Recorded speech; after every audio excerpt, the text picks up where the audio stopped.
Well, here she is, the Omni Terminator. We've waited a while for this. This is the roller version, which has got obviously the carbon inserts into it. As you can see, I've already painted the body, done it in my professional booth, as you'll just see. A bit of cardboard and some spray paint, but I think it's come up really nice. I really do like this body. Obviously got to add on the roof skid guards, skid guard on the back and the front bumper, but it's come up really nice in this metallic red, and I've finished it off underneath in this a matte white. It's a full Lexan body that comes with the carbon fibre RTR and the carbon fibre roller, whereas with the metal version it is a PVC body, so it won't be as tough, but we'll see how this does. Yeah, really like the body. I haven't got many decals on it, but we'll get all the plastics on there as well in this video. You've got the little pad there to put your ESC and run a smaller battery. I plan to remove that. I'm going to have the longer battery, full big 3S 5000 mAh in there. Relocate the ESC to where rlaarlo say, which is up here. We'll see how that works. You've got your receiver box there, and your servo just goes underneath here. And then you've got your bracket for your motor. Full aluminium adjustable shocks. But you can see that on the other side the arms going up. Sway bars are working well, which is good. We've got the carbon fibre inserts in the tops of these bottom arms here to help it give it a bit more stiffness. And we've also got the carbon fibre centre brace. The other main difference with this compared to the metal version is it does have full CNC machined diffs, front, centre and rear, and the spiral diffs as well, so they're going to last a bit longer and be a bit stronger. Full aluminium chassis, which looks absolutely fantastic. Omni Terminator. And yeah, tear up the dirt. But yeah, looks really nice, well put together. Nice skid guards on the front. Don't know why they didn't put any on the back. Plastic side guards, which are made to look like carbon. Built-in servo saver here. Which does feel a little bit stiff, but should be alright. We're going to check all the diffs. We're going to check the shocks and just get it tuned up as I want it. That's why I got a roller, because you can tune this how you want to tune it. But overall, first impressions, looks really nice. 7075 shock towers, CNC, 3mm thick. Has got front lights coming out of the front bumper here, LEDs. It's all metal drivetrain. It's a 2-part dog bone in the middle. On the front you've got full CVDs, and on the rear you have dog bones. First impressions, seems pretty well made, very original, but the truth of the matter is, how will it form when we get it out and bash it? This is a roller. So you get all the hardware you need to put on the plastic protectors onto the body. In here you also get the motor mount there as well, and all the hardware you need, all the washers and everything like that. Wheelie bar, which I'm not sure I'll be putting on. I usually just break these, so I'll probably not bother putting that on. Get some tools and some extra spare gaskets for your diffs. There's the top for the actual receiver box and the parts you need to fit your servo. There's a bag with the brackets for putting the larger batteries in. Get a couple of extra battery straps, which I probably won't be using. I prefer to use these, which are Sender. They're a bit stronger. They've got rubber inserts in them, and they're actually pretty much the same length. So full manual, which is very detailed. As you can see, there's a lot of information there. It does give you all the part numbers and everything like that, what you need, which is always good. And it does give you like a breakdown as well. It tells you how to put the body together, how to maintain the diffs and everything like that, which is really nice. And then again, a full breakdown as well, which is always good. You're going to need a 1.5 and a 2mm hex if you're going to be doing the roller. It does come with tools, but personally I prefer to use my own. These MIP ones are really good. So let's get these body parts on.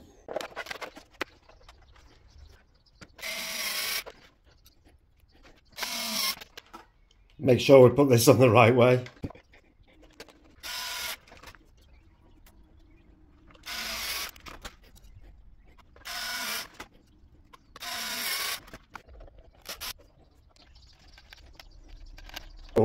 We've even got some reflective shiny stuff on there.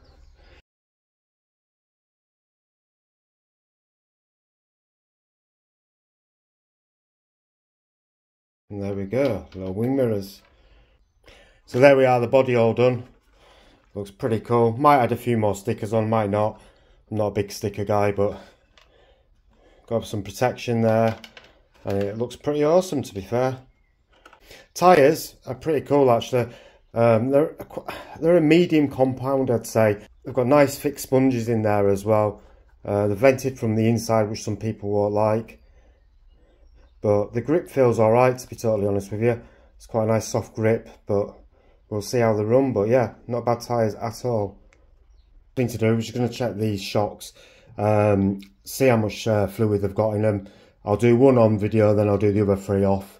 I'm going to put some 1000 CST in these. Now that might seem a little bit thick, but I do plan to jump this quite high, so we'll see how it goes.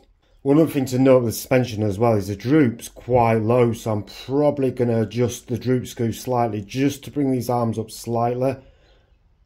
Should help any issues with the dog bones eating into the drive cups. It'll also help prevent any breakages on the shock as well, so I'll definitely be doing that and bringing that up slightly. All you need to do to adjust the droop is you've got a little screw down here, and you go clockwise to bring the actual arm up, and anti-clockwise to bring the droop screw out, which will lower the arm.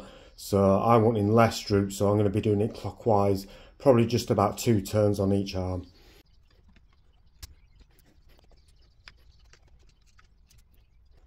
By adjusting the droop and hiring the arm a little bit, it'll prevent the actual shock bottoming out. You don't really want it bottoming out fully, so you want it to hit about there. So that's where I'll be raising it up to. These shock cap protectors are a really nice added feature. I thought that we'd only need 2mm and 1.5, but actually the shocks are retained by 2.5mm, which is quite unusual actually. You don't usually see 2.5mm on shocks, but it's usually 2mm. And it's nice you can adjust the actual positioning of the shocks as well. You've got 4 settings. The lower you actually add the shock, or the more to the outer, will help with cornering and make it more stable. The more you've got it to the inner or up, it'll mean that it's got more shock clearance for jumping, but obviously won't steer as well around corners.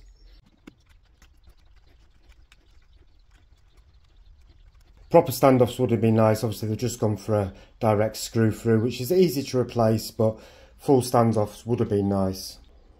And there's the shock. Feels quite nice actually, so we'll open it up and see what it's like. I may leave them as stock, but we'll have a look at them.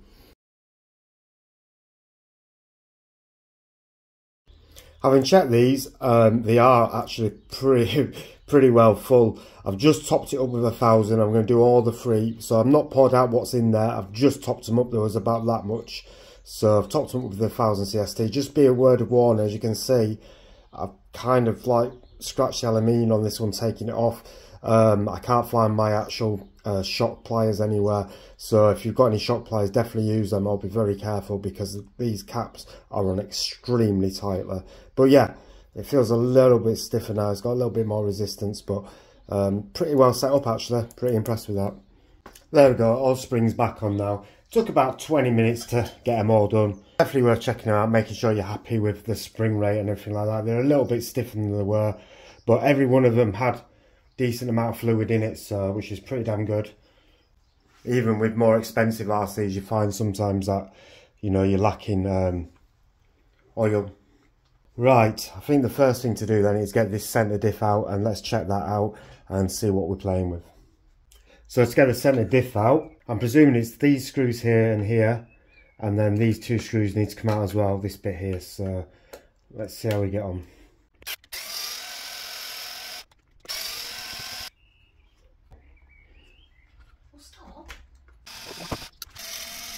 So we've taken out the screws here, which is the little part here which holds the cables. Then we're taking out screw there, screw there, screw there, 4 screws here, which should then bring out the centre diff, but you're going to have to take out the actual centre stiffener to get into there. And to do that, you need to take out the actual servo receiver box. So I presume it's these 1, 2 screws here that hold in this receiver box. This is one thing that is annoying about this. So you've got 2.5 for the shocks, you've got 2mm for the top screws, then at the bottom we've got 1.5 screws, which is very unusual. Usually they're 2.5 or 2mm on the bottom. And that just comes out like that. So that servo sits, and that's obviously your receiver box there. So now we can get to this little bolt here, and there should be a screw on the other side to take off this actual centre brace.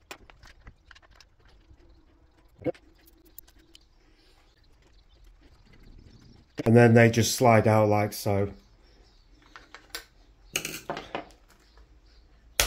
There we go. 9 screws we had to take out to get into the centre diff. Unfortunately, you're going to have to take out the actual motor mount as well. This does not slide out. There'll be these 3 screws here, which are, oh, actually 2mm. I've been Loctite in, so just be careful with these.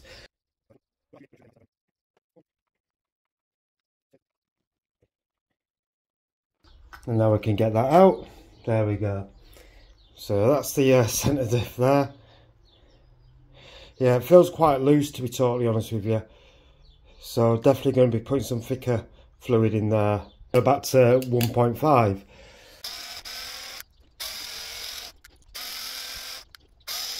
Careful when you're taking the diff apart. You don't want to spoil the actual gasket. So it's always best just to try not to wiggle it too much and take it off. There we go. As you can see, there's not really much fluid in there at all, and I'm going to top it up with some 0.5 million. I'm just going to put a little bit of 0.5 mil in there. So yeah, we're just going to get this filled up. As you can see, it's quite thick, but once it mixes with the other stuff what's in there and it gets warm, it does lose some of its viscosity. There we go. Just give that a spin around, make sure it's all mixed up nicely, and that should do it. So you make sure you hand tighten just to finish off. One thing I've noticed as well is we don't have sealed bearings, which is a bit disappointing. Dirt and grime's going to get into that pretty easily. That feels a lot better. It's not over stiff, but it feels a lot better than it did. Let's get this back in the car.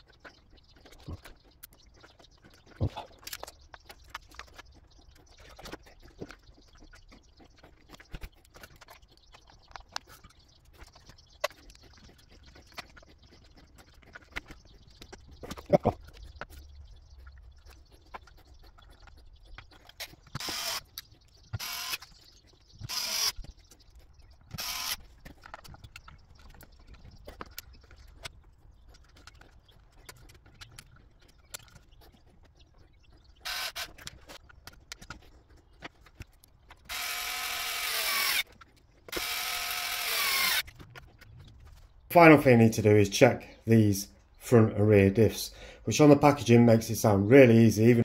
Even says on the box you only have to take out a few screws, but by looks of it, you're going to have to take out this front bumper as well to get into it.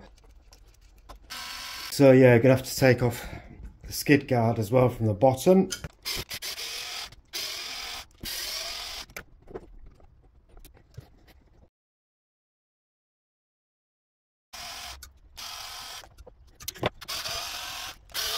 So front skid out. Take your sway bars off just one side, just undo that and then it should lift over.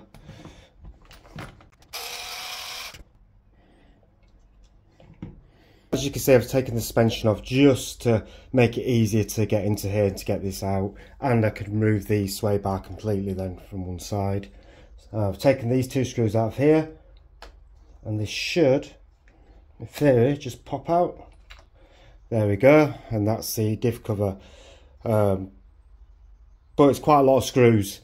We've got 1, 2, 3, 4, 5, 6, 7, 8, 9, 10, 11 screws to get into this diff. And on the packaging it shows 2 or 3. So yeah, it's quite a bit more to it than that. But anyway, we've got in there. So here we go. So here we go. Spiral diff, CNC. Looks quite nice actually. It's well greased as well, which is always good to see. But very, very loose. I mean, really loose. So we definitely need some more thicker fluid in there. And again, not seal bearings. Not seal bearings. And as you can see, there's barely any oil in there whatsoever. It's pretty empty really. So I'm going to put some 50,000 in the front and 30,000 in the rear.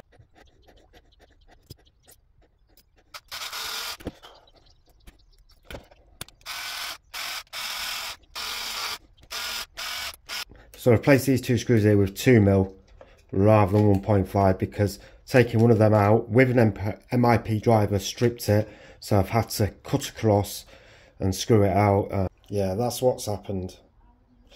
So yeah, I've replaced them with 2mm. So now it's just a matter of putting this all back together, and then I'm going to do the same on the rear off the camera, but it'll be exactly the same process, it's just on the rear.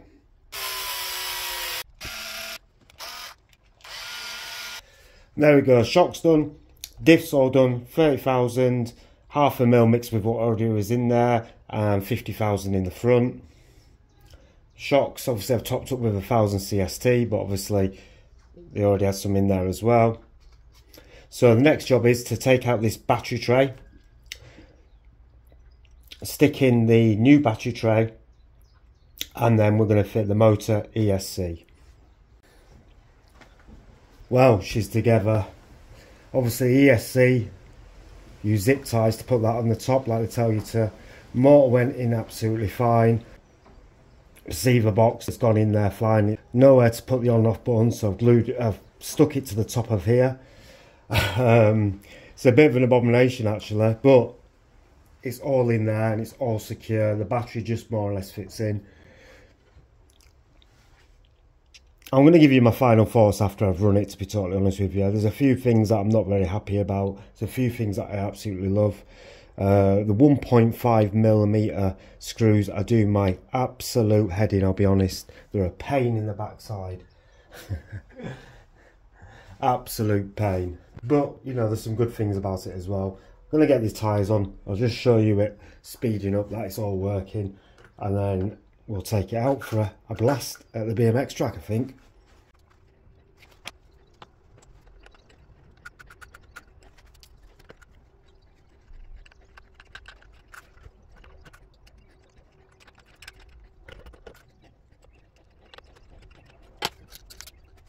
Right, let's get the transmitter on.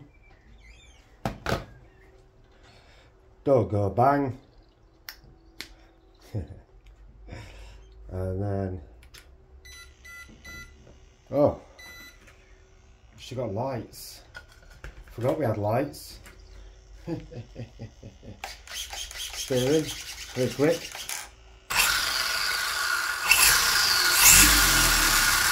Oh yeah, she's good at it. Look at that there. Right, let's get this out. Let's do it. We're at the BMX track, we're all ready to go with the rlaarlo. Let's see what this can actually do. Big hopes of this hopefully, but we'll see. Got the whole BMX track to ourselves, beautiful Sunday morning. So let's bash on. So let's give it its first blast. See how it does.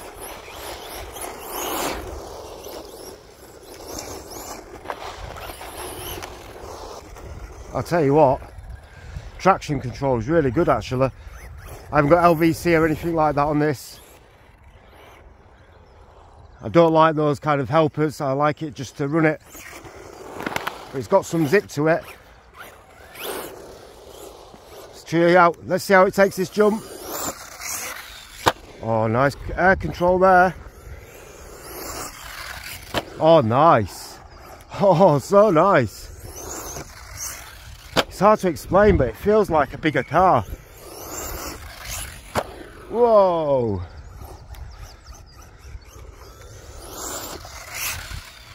Oh, nice, lands so nice. For a small car, it actually controls really well. Whoa, nearly a front flip.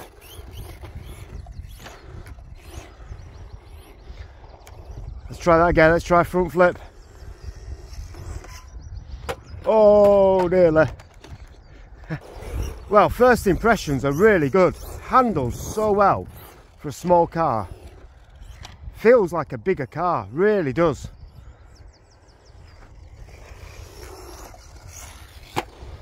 Oh, nice. Nice. Nice. Nice.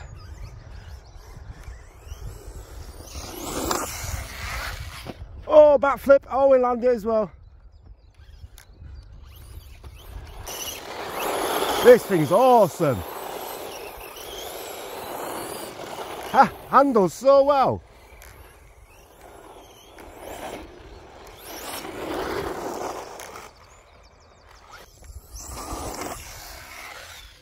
Oh, we landed as well. Wow. Oh, this is awesome. I mean, I'm not just saying that. I am so impressed.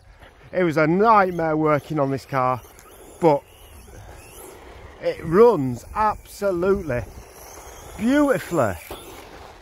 Absolutely awesome. Let's bash this. Oh. Whoa. Oh. Whoa. Whoa.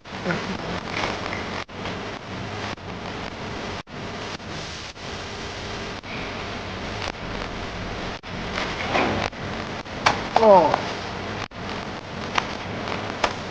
Oh. Whoa. Oh. No, that's oh. Yeah. Whoa.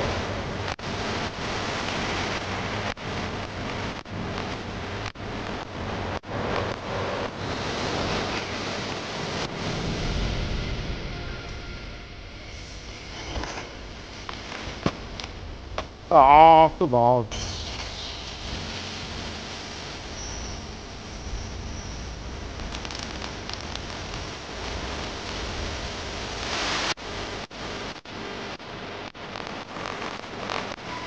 Oh,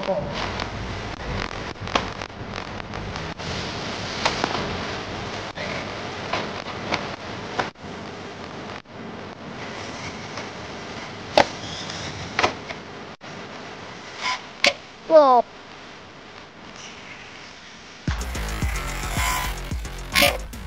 Whoa. So it survived the BMX track, all intact, ran really, really well.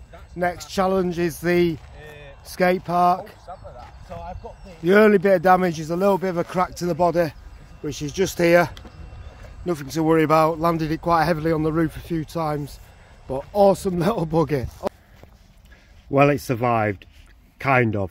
The ESC did fall off, so probably going to need some thicker zip ties, or maybe think of something different.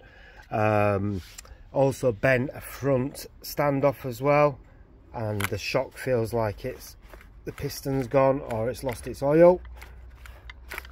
But apart from that, it's actually done all right. To say that I did send this, I did bash it, I did crash it, pretty much everything else is spot on. So it's one of those things, isn't it? Some things, it's not a good design. I may find a smaller battery that has a little bit more power in it, and then put the ESC back to where it's meant to be. We'll have a see. But yeah, like I said, the standoff is better than the actual shock tower. The shock tower's straight still, so it is just the standoff that's actually bent. And obviously I have to see what's going on with this shock. But apart from that, it's all right. Chassis stayed nice and straight. All the arms were alright. All the hinge pins have stayed okay. Overall, I've not enjoyed really working on this, and I'm not very keen on the layout, but the actual truck drives really well, so thumbs up to rlaarlo for designing something that performs very well. More videos to come soon. Hope you found that enjoyable. Any questions, any comments, please don't hesitate to put below. Have a good day. Happy RCing.